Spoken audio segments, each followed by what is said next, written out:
So we're going to go to Paul Bunyan. I mean, Zander Krause here. He's up in the hills, and he's up in a log. This dude's up in a log cabin, man. He's overlooking the Smokies.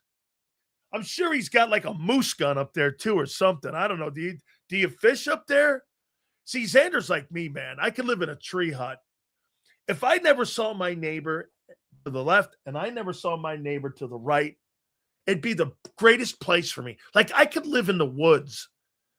I don't really like if I had $15 million or $10 million, I would get an island and I would have a moat and I would burn the bridges and boats and you would never find me. How do I get to see Sills? He burned the bridges and the boats. Phew, that's tough to get over to Sills Island. You know, like Skull Island? It's like Sills Island. Hey, sometimes I feel like I'm always on Sills Island. Without further ado, we bring in the man who doesn't know, no matter what, this guy's always working. We bring in our friend who we love. He is our friend, Big Z, Zander Krause. He joins us now. How you doing? What's up, Sills? How you doing, brother? Hey, man. Internet looks good, Junior. Up there high in the Smokies. It's not the best internet up here, you know. I don't know why it doesn't. You know, they got this 2010 connection cable, but I'm hardwired, so it's as good as it'll get. Look good, man. All right, so report card came out. Damn! Eagles are ranked 22nd according to the NFL Players Association. I think it's pretty good. I mean, ownership, I think 16th. You looking at the report card? Yeah. You're not a fan of the report card. Well, you know, the one thing that it does say up here is that Howie gets preferential treatment in front row seats, and Jordan Milan and the rest of the team have to fly and coach. Other than that, I don't think it was that poor. I think those guys were. I think it's a great organization, Xander. All kidding aside, I think they do a lot of good things. You know, I mean, I think they need to make an investment in the facilities, and I think everything would be a lot better. You know, so, but yeah, I mean, you know, it is what it is. I'm not going to sit here and whine about players that want things better for them. I don't really care about that much. I mean, I don't know. I mean, how much better do you need it? I mean, you can always have something, I guess, better, right? I mean, can't you? You're looking at it like this, though. These guys are millionaires, and they want to have what? Filet mignon? No, I don't care about that. I don't care about that. It's just like, what was the one? It's like family treatment of families or something. Yeah. This one here. What does that mean? They don't give enough tickets to the family so they can bring all their girls and their boys and their girlfriends and their boyfriends and their friends and their relatives and their cousins. I mean, no, it says this. Eagles are one of 3 teams that do not provide daycare during home games. They do provide a family room during home games. Is that what it is? It's daycare? It's daycare. Oh, okay. I didn't know that. When mom has to bring like the kids to the game. Yeah, right. You think this shit's getting... Yeah, I do. I do. I mean, I don't know. I mean, all right. Well, let me give you something. I don't even get the grade for the coaches. It's like, how do you grade Nick Sirianni an A and he comes up 18th in the NFL? So every sounds like every player in the league said they like their coach. Of course they do. They work in the building with the guy. How about the fact they like Kevin Patullo like to a C+? B. That was all right. Okay, well then. Sun's in my face, huh? But what about Sean Mannion? So wait, how can you tell whether you like Sean? Do you think they're going to like Sean Mannion more? I don't know. I think Sean Mannion's the biggest shot they've taken yet. I mean, this guy's never called a play a day in his life. Forget, it's not just NFL calling plays. Like, this guy hasn't called a play at any level of his life. Now, apparently, Ed Kratz told us a story. He was charting plays early in his career, and his dad told him that it was a sign. But who knows what that means. But we'll see. We'll see. I know you're going to kill him for the report card, no matter what they say about Sean Mannion. No, that's just, I don't know who the hell the guy is. The guy's Casper the Ghost, as far as I'm concerned. I mean, I want to see what he does. And it'd be unfair to me to say that this guy doesn't turn out to be the next Sean McVay. But at least Sean McVay was an offensive coordinator in Washington before he got the Rams job. So I don't know. We'll see here. Now, I want to read you something here. This is going to wet your whistle. So, according to Jeff McClain, quote, the Eagles are assessing A.J. Brown's trade market. Just don't expect Howie to give him away. And he goes into writing that they've been fielding questions and they've been taking conversation. This is quite a switch from a year ago, isn't it? When that stuff was shut down immediately. Now they're talking about testing his value and what it is in the open market. It's been the story of the week. And I happen to agree with you, unlike John. I don't think this is just a Philadelphia story. I think this is a national story. Where this, because you know why? Zander, if he goes somewhere, he is going to dramatically help a team. And if he leaves, he's going to dramatically hurt a team. So what do you make of that report there by McClain now? Well, I think it's what they've been. It's consistent with what I've heard, this week, is that they're looking to get the value. The question is, what is that value? If they're shopping them and they're interested to see what the number that they would get, what's the number that would be acceptable to the Eagles, or that would overweigh or outmatch, however you want to word it, the loss of AJ. That's my whole problem with it. John's right. He keeps giving me this Mike Tomlin quote. You want volunteers, not hostages. And I agree. Okay, that makes perfect sense to me. But if AJ Brown expresses a little discontent, I'm going to make my football team worse to placate to his feelings. I mean, really, does that sound like a good way to do business? That sounds like an awful way to do business to me. It's a lose-lose on both. Right. Let me trade a guy and get a bad return back. Let me eat a bunch of dead money and a bad cap hit because AJ's upset. Let me get worse on the football field because AJ's upset. Let me lessen my chances at being a Super Bowl contender because AJ's upset. Let me make it harder on my quarterback and my offensive coordinator to get the new offense going with a worse receiver out there because AJ's upset. I mean, what? Really? Is that important? I'd rather say, AJ, shut the fuck up.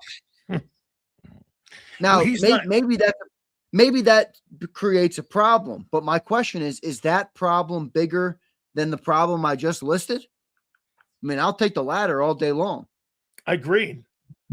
Agreed. Okay. A.J. Brown not being on the Birds and not being in the offensive huddle, does that help or hurt Jalen Hurts? Saquon not being where? A.J. Brown not being in the offensive huddle. Oh, A.J. Does that help or hurt Jalen Hurts? Now, let me give you a reference.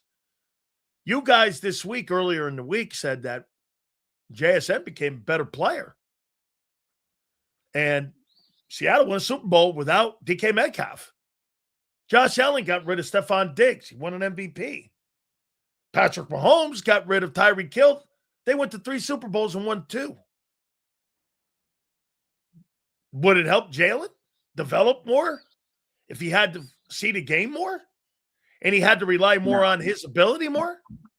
No, I'm not. No, that's not the style of player Hurts is. Oh, I mean, that's not controversial to say. That's carry an offense. That's not what I said. I said that. I said Jalen is not the natural player to get through an offense, to get through 4 reads, which most quarterbacks in today's game aren't, and spread the ball around. He doesn't spread the ball around. So if the top 2 targets that he's throwing to aren't that good, the only thing you're hurting is the team. You're not, it's not going to, there's not like a double, there's not like oh, well, you could actually get better by getting rid of AJ. No, I don't really see it that way, Sills. Well, maybe it makes Jalen do this. Jalen's throwing to his top targets over and over again.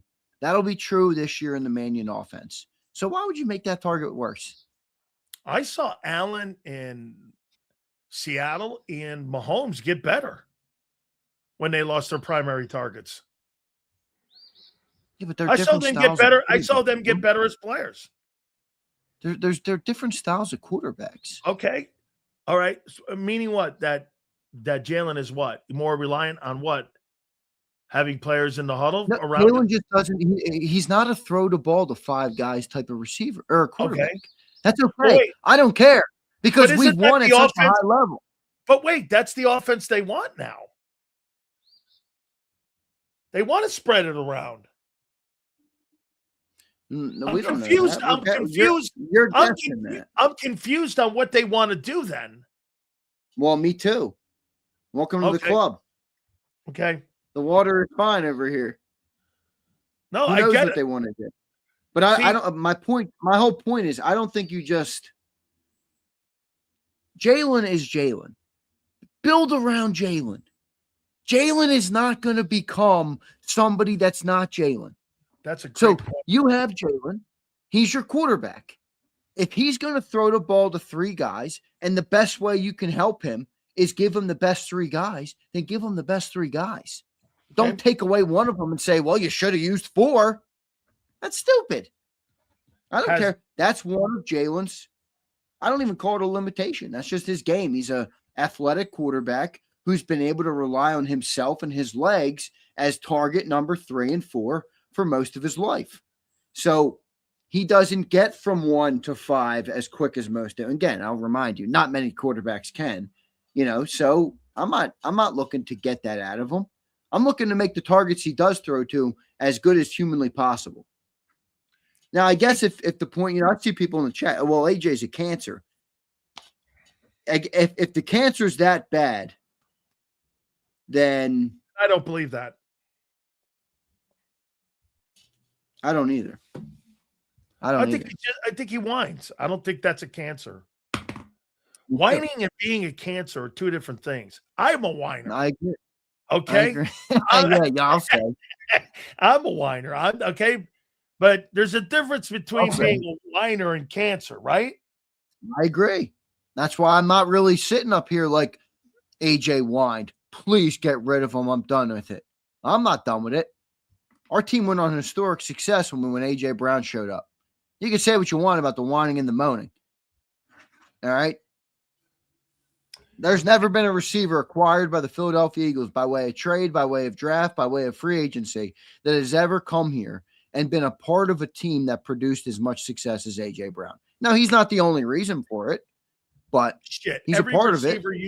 Every receiver you've ever brought in had some sort of kind of Alshon Jeffries, T.O., fucking, AJ Brown. All these guys have whined in some way. Alshon Jeffries was a whiner. He whined when he was here. He whined too. Every single guy. Do you think Howie Roseman has built this team around Hurts? Or do you think this guy's built this team around Barkley? Well, he built a team around Hurts. I mean, Barkley showed up a year and a half ago. Okay. So the team is built around Jalen, but yet the passing game is terrible.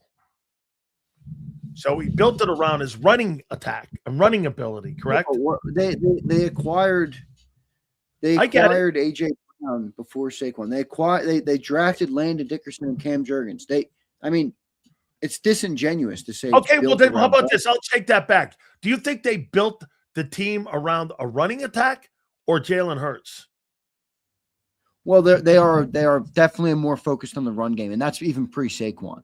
I mean, that's because Jalen's a great runner, or he has been. Okay. And that look at the offensive line. This is a trend, by the way, since before Jalen Hurts was even playing here. The Eagles have relied on their offensive line to bully and beat teams up for a decade. That's what I'm 27 years old.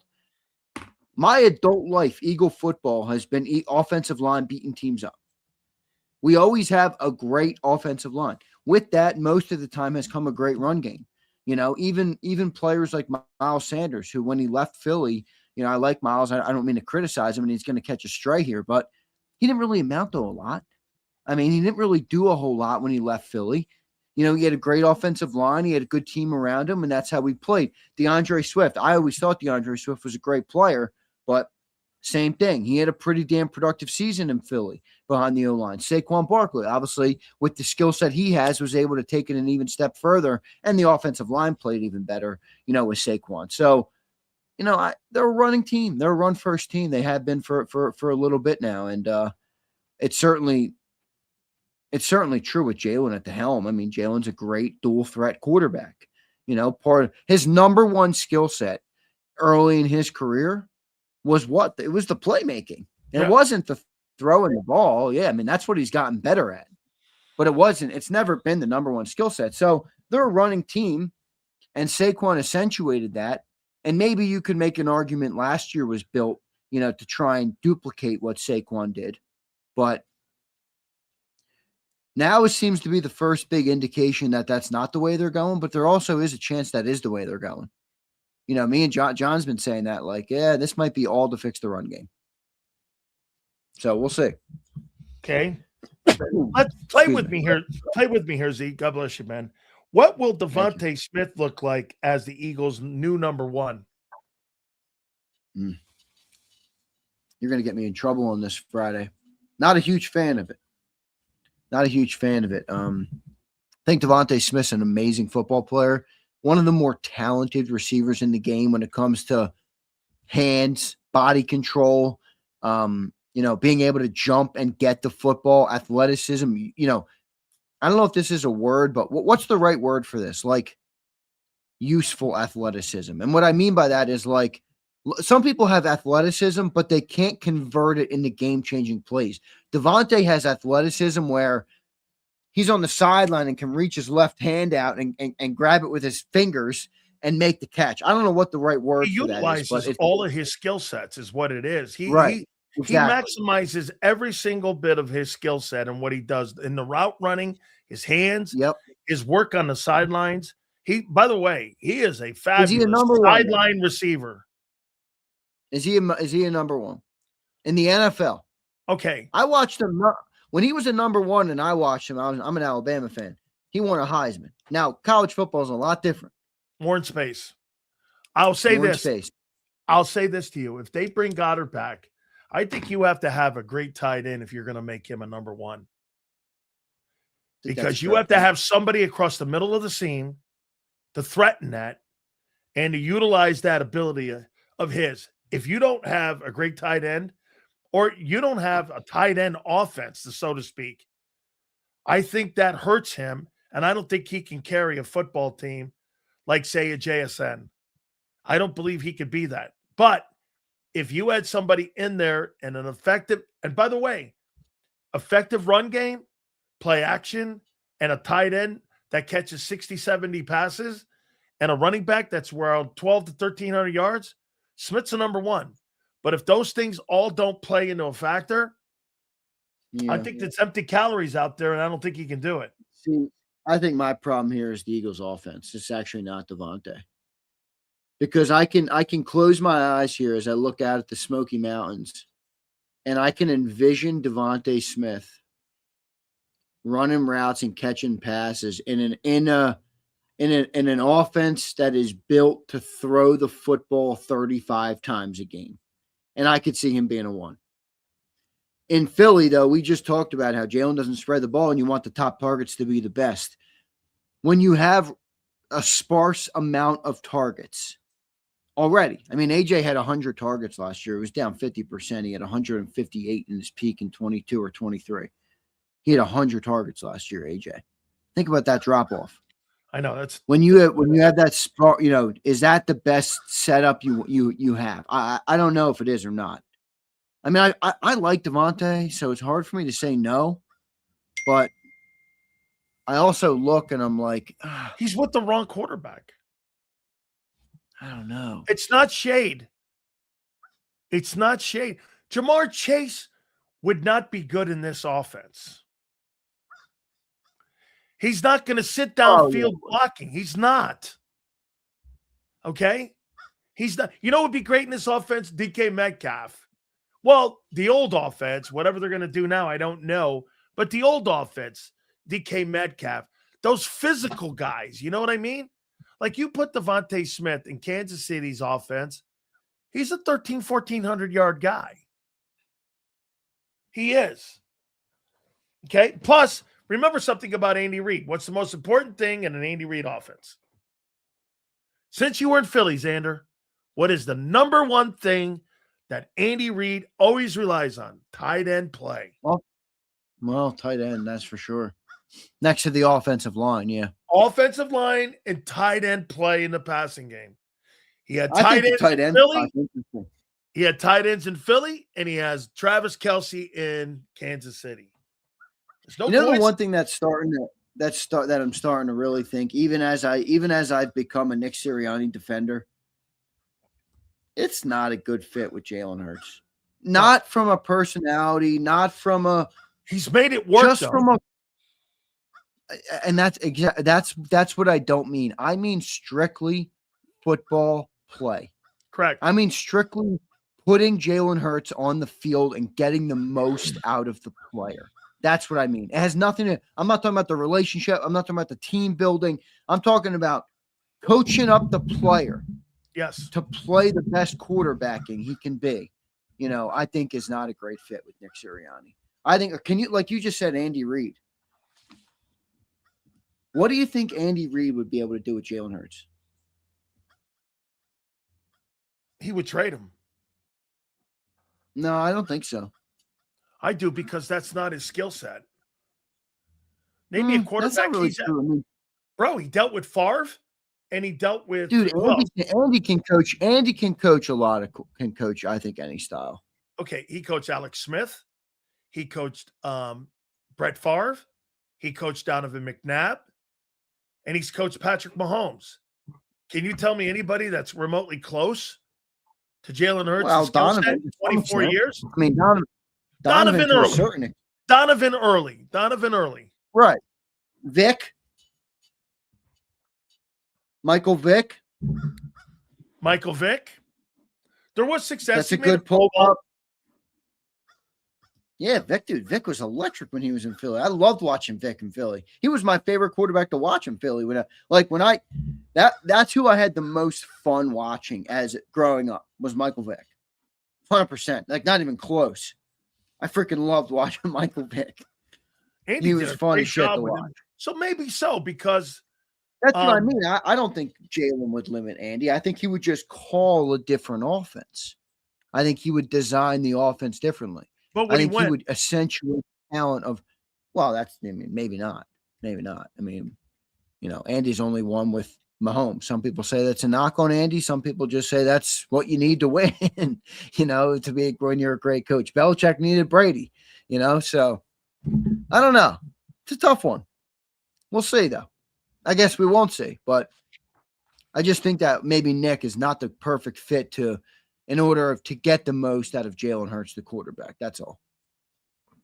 Now I see why Jim Bob Cooter was considered. Jim Bob Cooter.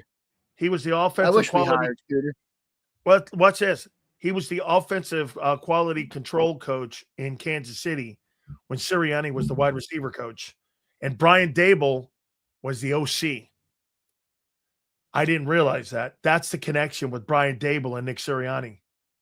They worked together with Andy in 2012 when they were there in 2012 before they went to Mahomes. But the reason I'm looking this up is because, to your point, he coached Matt Castle, and he was around Matt Castle. Yeah. Matt Castle, Brady Quinn, Phillip Rivers when he went to San Diego / Los Angeles, and he's never coached that style of quarterback. So at the end of the day, I mean, that's exactly correct. This has been a poor fit, but the thing that you do, and you're probably right, Nick's made it work. Okay, he's made it work. He's definitely made it work. There's no doubt about that. You hear Ed Kratz on my show the other day? He's like, I think Nick Sirianni has a long leash in Philly. I agree with him. That's what he said. I agree. I don't think they're firing him if this thing goes south. I think it's the quarterback they're moving off of. Yeah, I'm having a hard time. Bro, you're not making these drastic moves like this, and you're for like a flip of the coin thing here. This is drastic movement. Yeah, but dude, they'll flop. They'll flip coaches out too. I'll tell you what. I'll tell you where I'm going to be more convinced. If they move AJ, Nick's got a ton of leash. Because it's a rebuild. Well, I said that this morning. I mean, if in all seriousness, to the biggest Eagle truthers out there, or Eagle honks that, maybe wear the green glasses, which is fine if you do. I don't really care. You're entitled to do that as a fan. If they get rid of AJ and they draft an offensive line who goes to the bench to replace Lane Johnson in the future, and Dallas Goedert doesn't get signed back and Reed Blankenship doesn't get signed back, I want you to really think about that for a second. Okay, what do the Eagles look like when the notification hits that A.J. Brown is gone, when the notification hits that Reed Blankenship is not going to start at safety anymore, when the notification hits that all these moves come to play and we're a fundamentally different football team? Will you honestly be able to say we are trying to win big in 2026? To me, it will look like they're building for 27.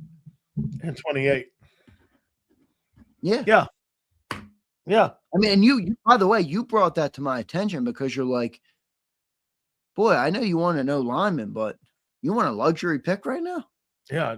Like, don't you want a pick that's going to go and compete and go and play and improve your football team? Yeah. I mean, and help you today. I mean, you need help today, dude. You don't need help. Yeah, I agree with that. You're not in a position like right now. How about this? Where would you put the Eagles right now in the NFC? Ranking wise? Heading into free agency. What is it now? 10 days? About 10 days. Before free agency? Is that how close we are? Yeah, we are getting close. It's like 10 or 12 days. Yeah. Yeah, right. It's good. Well, it's March 11th, 4 o'clock. Yeah, so March 11th. 12 days away. By the time the weekend gets through, you're looking at 10 to 9 days away from free agency, bro. Okay. Well, I mean, where do you rank the Eagles right now? Give me your top 5 NFC teams. I'll do it too. That's tough. Seahawks obviously got to be up there as winning the Super Bowl. Boy, I tell you what, before I answer your question, and I will answer it, I have a take holstered right now that I am not unleashing yet. Oh, you're like the Eagles. You're like the Eagles holding. Yeah, okay. This is why I'm telling you this, because I heard you say that earlier. This is why I'm telling you this. I have a take holstered that JAKIB Nation is not going to like. Okay, they're not going to like it at all. Now, I'm not going to make it yet because I need to see how a couple things unfold first. But I have a take holstered right now that I'm thinking about. Cross my mind. I'll hit you with it when I'm ready. All right. Top 5 NFC teams. Seahawks. What do you think the 49ers are going to be next year? Really good. Now, remember something, too. They didn't win the division. Okay? They finished 3rd in the division. So they're going to get another shitty schedule. But they're going to play in that tough NFC West. Okay? So, I mean, it went 1. I kind of like the Niners right now. Remember, the Niners are not going to have as tough a schedule because they didn't win that division. They finished 3rd in the division. And still won 12 games. Yeah, right. They finished 3rd. I think the Rams are going to be good again. I do too. The Rams have young defense. They have good lines. They have Stafford, obviously. I mean, Bro, the only guy that's old is the quarterback. And Devontae Adams. And Devontae. But I think they'll thrive a little bit there. I mean, they got the tight ends. I think the Rams will be in the top 5. Could the Lions make a return to top 5? I don't know about that. They finished 4th in the NFC North. I think the Eagles are right around the top 5 right now. But I think look, if they do what I just said and AJ's gone and Jalen Phillips doesn't get re-signed and Goddard doesn't re-sign here, I mean, come on. They're fighting not with the top five, Cowboys then for the NFC East. Touche. Hard to deny If you that. get rid of AJ and DeVonta and you lose Jalen Phillips, no, not DeVonta. Not DeVonta. Not DeVonta. I'm sorry. Jalen Phillips, AJ Brown, and Dallas Goedert. You lose those three, you're going to be battling the Cowboys for the NFC East. You agree? Well, let's take a look at that for a second. You look at the NFC East right now. You're like a commander-ite. It's weird. No, I'm a Jaden Daniels guy. All right, cool. You're a commander-ite. How many? Right. What do you think they do this year? Because they felt. Let me tell you, they rose to the planet. They said hello, and then they fell off as fast as they rose, as predicted by yours truly. I think they win 10 games. No, I don't. Okay. I think they're an 8-win team. Okay. How many games do you think the New York Football Giants win?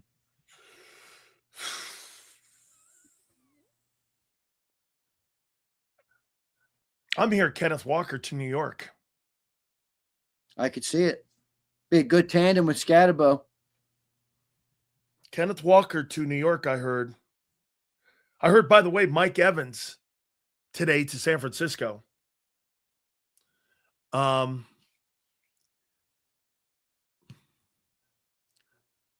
think they're going to win 8 games. I don't think they can improve enough. You know, they got a defense, Zander. They've got a defense, right? That defense can play. So I think they got a defense. Their defensive line is good. Their secondary is weak. Yeah. They don't have good secondary. Yeah. What do you make of that move? I'm hearing the 49ers are going to sign Mike Evans. I mean, Mike Evans is a good player, but I don't think he's a needle mover at this stage. That's all. I think it'll work. It's not going to be a one there. Think about the Shanahan offense, though. I mean, he wants guys that can run with the ball, run after the catch. I mean, get space, get in space and run and pick up yards. I mean, you know, he wants guys running over the middle. I don't know. Mike Evans is a great perimeter wideout. I mean, he's older now. He's not going to get a lot of yak yards. He's a great player. I mean, he's got great hands, great line of scrimmage now. I think because he's older. Yeah.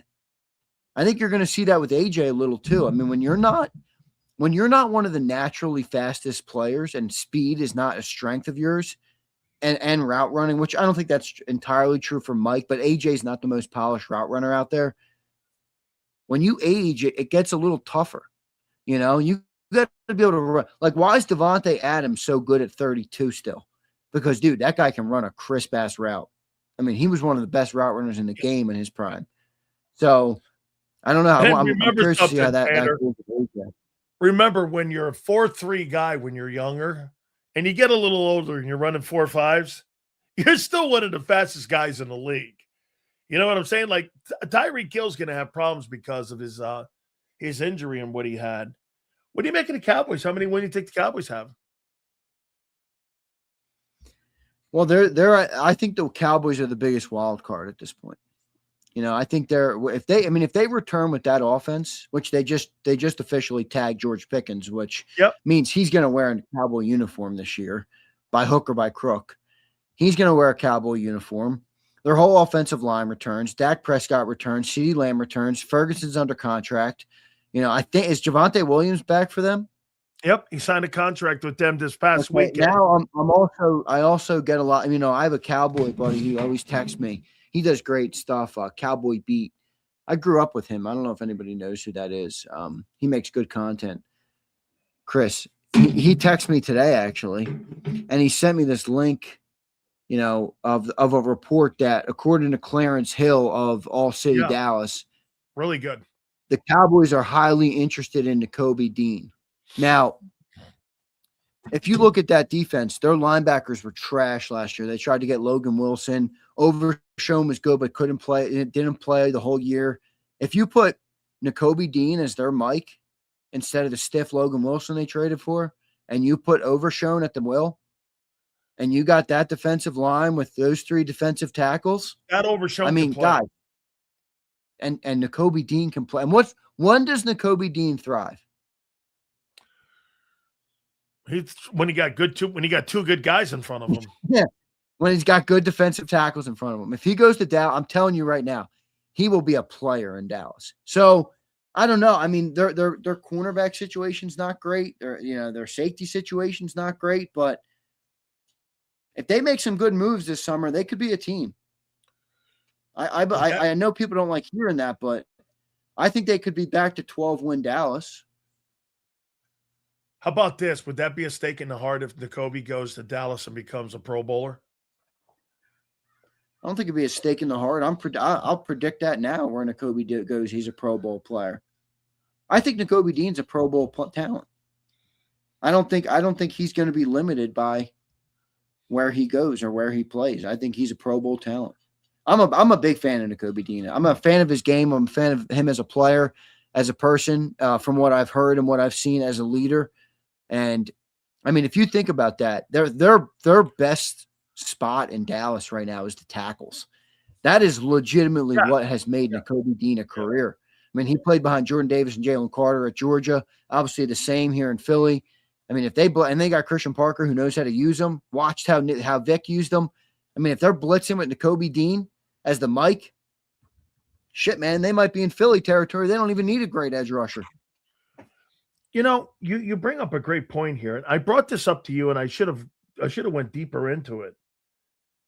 But if you end up moving off of Josh Sweat, Milton Williams, Nakobe Dean, and Isaiah Rodgers, and the 3rd-round pick in Jalen Phillips, and you move off of those players, you keep telling me all the time, Zander, you can't sign them all.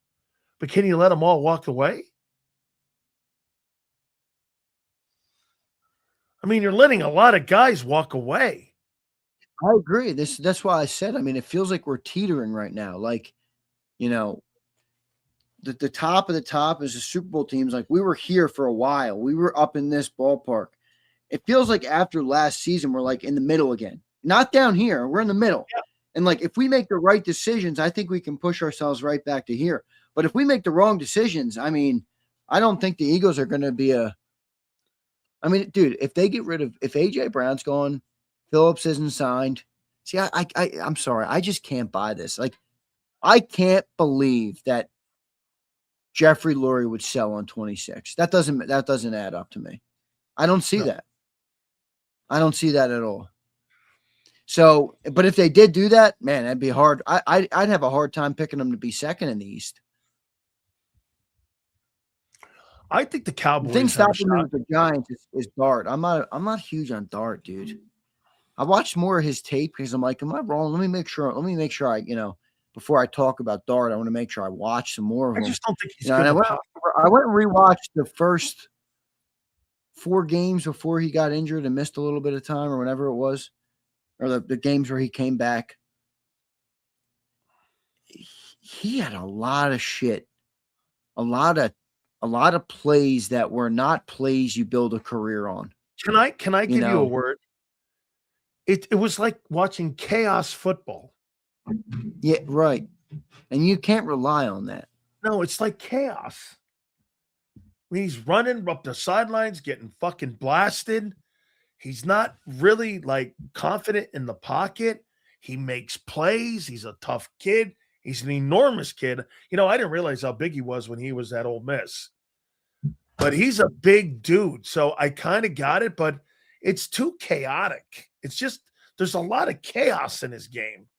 And I like comfortable. I like confident. I like guys that are in the pocket and like guys who see the game. And people, again, I may hate everything about Hurts' ability in the pocket, but one thing he totally has vision of the game. And he sees the game, and he'll make 6 shit plays. And you know what he'll do? He'll turn 2 plays into a play that's going to turn him into a winner in that ball game.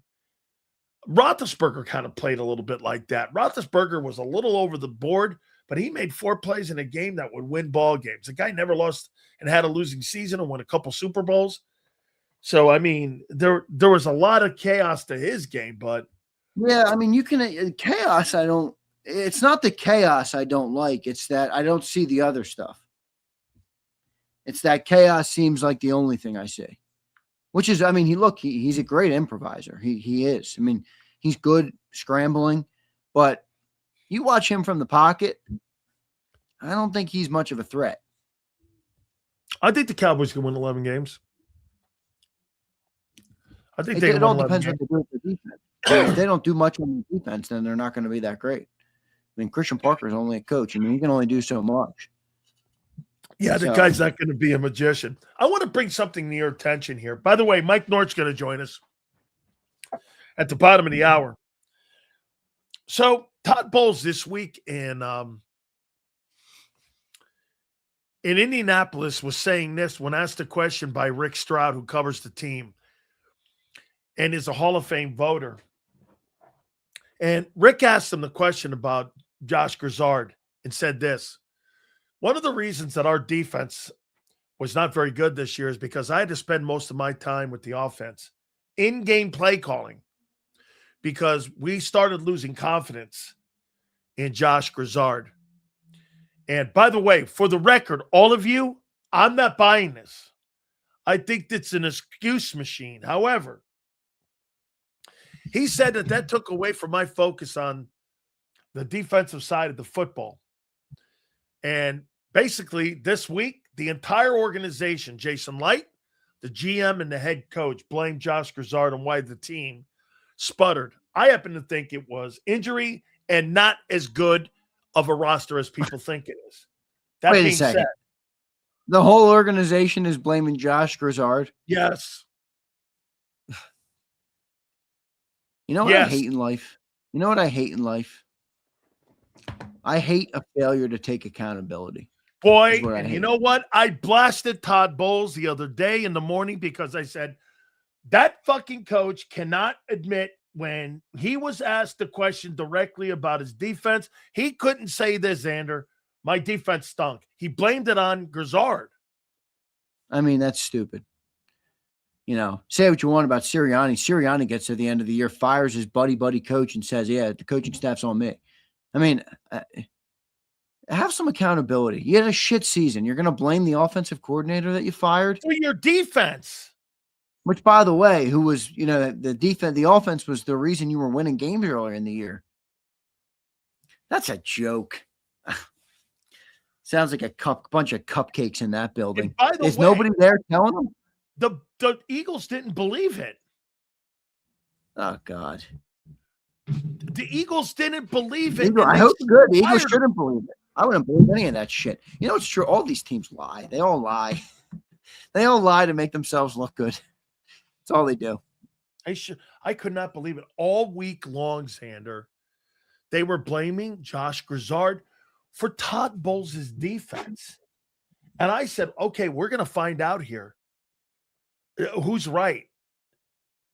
You think the Grizzard hire is good? I think it's inconsequential.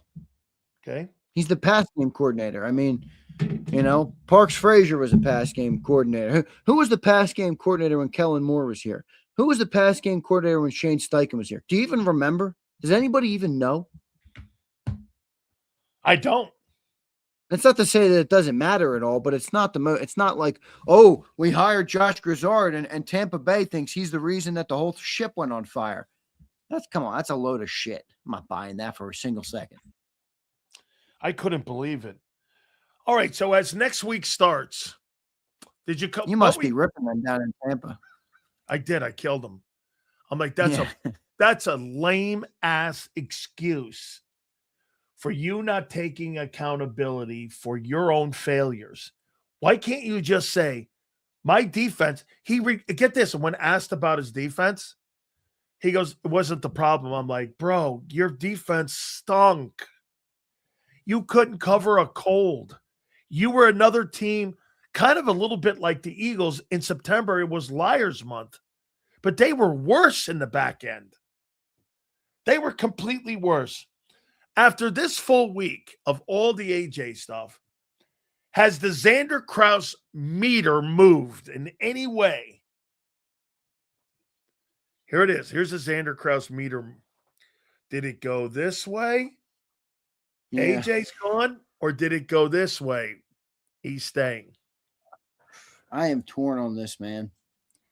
Everything is pointing to AJ. It looks like AJ is going to be gone, but I continue to go back to, really? We all think that Howie Roseman is going to lose a trade badly, most likely, to placate to AJ? I don't know, man. Well, wait.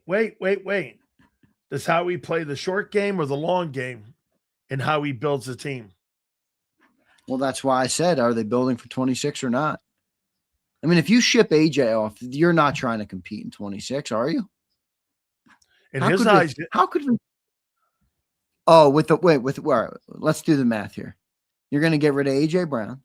You're going to hire an offensive coordinator that's never called a play of football in his fucking life. You told me they're arrogant. They are arrogant. Okay, well, he doesn't believe. He doesn't believe that if what you're saying. He believes in their process. He believed in it last year when they were team shopping. Why wouldn't he believe it again? Right? Why wouldn't he? Well, maybe you're right about that, Sills. Maybe you're right about that, brother. I don't freaking know. I don't think they're going to trade him though. I don't. I'll say this. It will genuinely, when it hits, if it does hit, if I get the notification AJ's been traded, it will shock me. It will. It will surprise me. It will surprise me. So will you be more shocked if he stays, or will you be more shocked if he goes? I'll be more shocked if he goes. Now, what do you think of? I heard a 1 and a 3, or a 1 and a 2. Excuse me. Depends the team. I'm saying it's New England. A 1 and a 2. I can't be too mad, but I will think they're not competing this year. 1 and a 3. New England. 1 and a 3. New England. I'm telling you. And I'm telling you how he's going to look at it like this. They've got the 23rd pick, and they'll have next year, as of right now, the 31st pick. I don't believe New England's going to win 10 ball games next year. I think that pick's going to be somewhere around 13.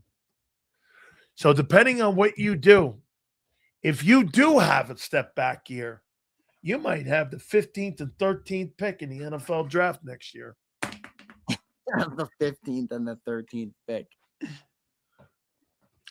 We're having the 32nd pick in the NFL draft next year. No, because you'll get the Patriots pick. No, we're going to have the 32nd pick in the NFL draft next year. Oh, that's right, because you're going to win because AJ's back, right? AJ's back. Jalen's balling. Sean Mannion is the OC of the year. Nick Sirianni is the coach of the year. Saquon Barkley's running wild. AJ Brown, 1,500. DeVonta Smith, 1,200. Oh, baby. Do you think hey, before we get Mike in here, what the hell is he? Hey, by the way, do you think that Jalen throws for $4,000? No. I already learned my lesson with that. No. I already learned my lesson with that. Well, I predicted that last year. I mean, I'm not predicting that again. Okay. All right. He throws for $36.50. $36.50. Let's get to some of these supers here. Here's Kimberly. Bosses scapegoating are not good leaders in life. Agreed. Something goes wrong in life, it's on you. Whether it's on you or it's not on you, it's on you. And if you don't believe that, then that's the problem. John Snow says, didn't Andy fire or not re-sign Nick and KC? Didn't Andy? Yes, he did. Yes. Yes. When he got hired in KC, Nick was like an assistant there. But That's right. That's right. That's right. That's right. Here's Cody. Smith best route runner since Isaac Bruce. All right, Isaac Bruce. All right, relax, Cody. I don't know about that. Here's Sig Lord. Hey, AJ, we're good now. We have Britton Covey. This is what I'm saying, Sig Lord. I mean, really? Let's see here. Where are these? I got to get the Bears going here. All right, here's Entice Ramen. He had the number one rusher and a good defense, just like Hurts. I heard that. All right, we got all these. All right, we got them all, Sills. Before I get to Mike North here, I can't wait to read this because I sent you the official NFLPA report card, right? You saw it. Yeah. I read Mike, it. Yep. How dare Mike ever talk about the McCaskey family ever again? The McCaskey family average rating is perceived as willingness to invest in facilities. 9 out of 10 from the Bear players. The players feel like the McCaskey family moderately contributes to the positive success. However, the players feel that the McCaskey family is extremely committed to building a competitive team for the city of Chicago. Wow, what's Mike North talking about? What is, I mean, the state of wait Indiana. a minute here, man. I thought the McCaskey family was villain number one, the Indiana Bears. What's going on here, man? That sounds awful. All right, Sills, good show, brother. I'll catch you. Got you, bro. Talk to you soon, brother. Later, dude. You got it. That is my boy, Big.